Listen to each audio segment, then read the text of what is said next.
Or just get zeros because they were like, these guys are just like, get around tissues. And we'll just have to talk loud as well to make sure that we're actually heard. Is that recording? I think it is, isn't it? like Get around tissues us. through. Do we have Okay. Okay, so let's talk about Myanmar for a little bit. Myanmar is located in southeastern Asia between Bangladesh and Thailand. Right. It has a population of just over 55 million. And they have high rates of AIDS mortality, so the life expectancy is a lot lower. They're mostly Buddhist. Very communist. And Buddhism and communism seems such a strange dichotomy. Only recently, was it 2011 that it became that the Democratic League party took over? And now it is a democratic country, burgeoning democracy, but it still has a military background that are running it. What did anybody else find out about Myranmar? They have been there since the 12th century at least. So they were a Muslim group.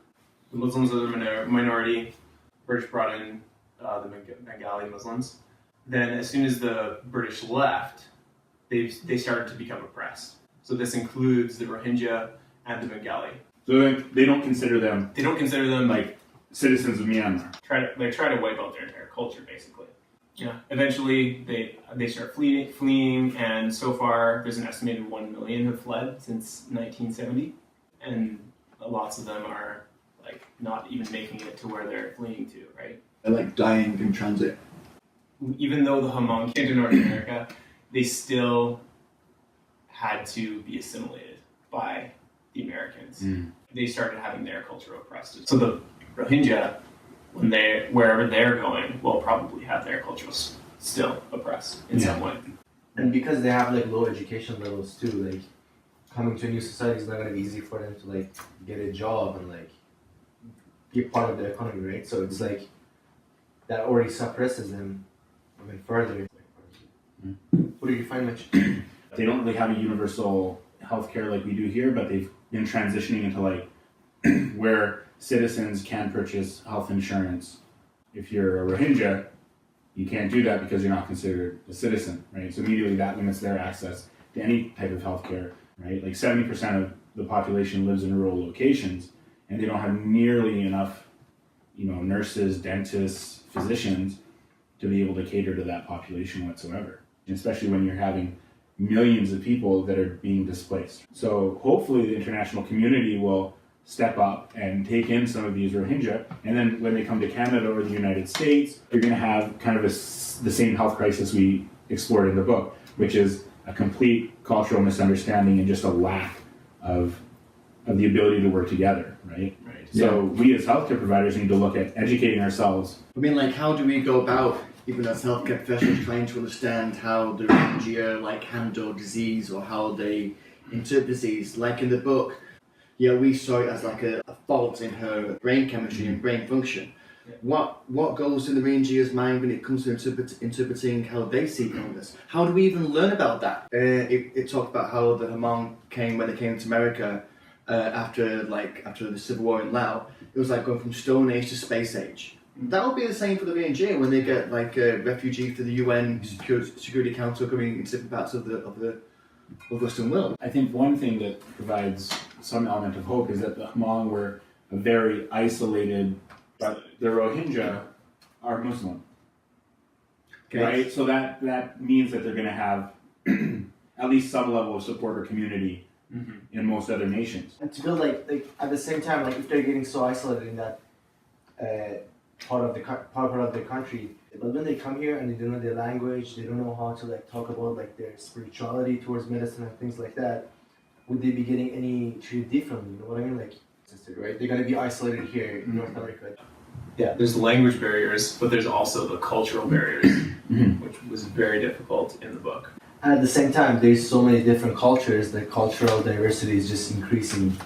You learn about one culture, but there's so many other cultures that you don't know about. When Neil, the physician, we were recommending that she be taken into care so that she could be under a proper medication regimen, I was kind of relieved, right? Even though I'm what's the solution? Because even when the book has given me such a background into the history of the Hmong and why they're doing these things, I still was that's not right. Yeah, that's interesting because I almost had the other perspective of the importance of letting like the family do their wishes, right? So we know there's so much more to like health than just the physical side of things. So in a way, the Hmong were better at that. It's both, isn't it? That's the lesson here. It's both. Yeah. You got to find that balance. There was no balance back then in that from the story. That just shows that if they do come here, that you gotta make sure they don't end up coming back in the same situation, right? I think a lot of ethnic groups and a lot of minorities will have that kind of external barrier, but once you penetrate it, and that's where you can affect change. So it's even more important to have like community nurses who are culturally competent to go to these neighborhoods where you get lots of refugees, like the Rohingya, who may be scared of going to the hospital. From, like, it's that epidemic, right? They need to understand it from inside the experience of it. Yeah.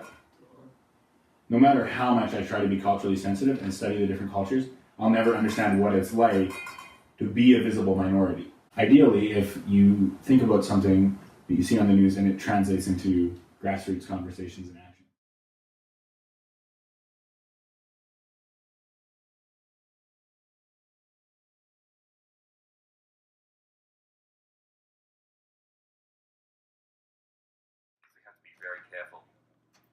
More than 500,000 Rohingya have fled Rohingya. Myanmar to Bangladesh. Rohingya. I'm gonna say repeat after Rohan. me, Rohingya. Right for Rohan! This podcast is sponsored by. Indigenous group, the Rohingya. Yeah. Pizza's right. Oh, that's the pizza. Always fun. Just like. But it's good. Like the highlight will be. it's a lot more natural. She emailed where you said don't be boring. So I think one should at one point.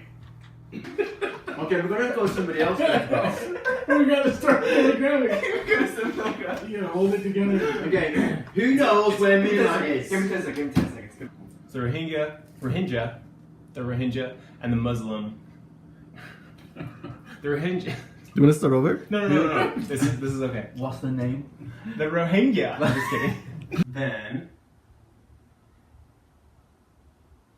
So. Sorry. We'll speed this bit up. Just go faster. Okay, should I start from the beginning? Okay. No. This is a casual. We'll edit this. Okay. Check 2.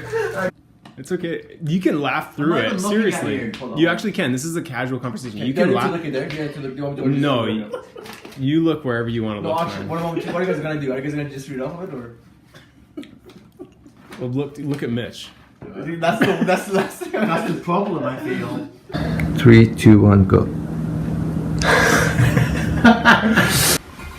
What do you guys think about that? Because then you can just read off the most important stuff. Like, hey, what did you find? Have the pictures going, and then after we finish that, for comparing it, all the discussion we had, it'll just be like. I think we should stop the cameras. Oh yeah, stop this one. I think even if we just take what we have, there's going to be a golden 6 minutes in there. Oh yeah.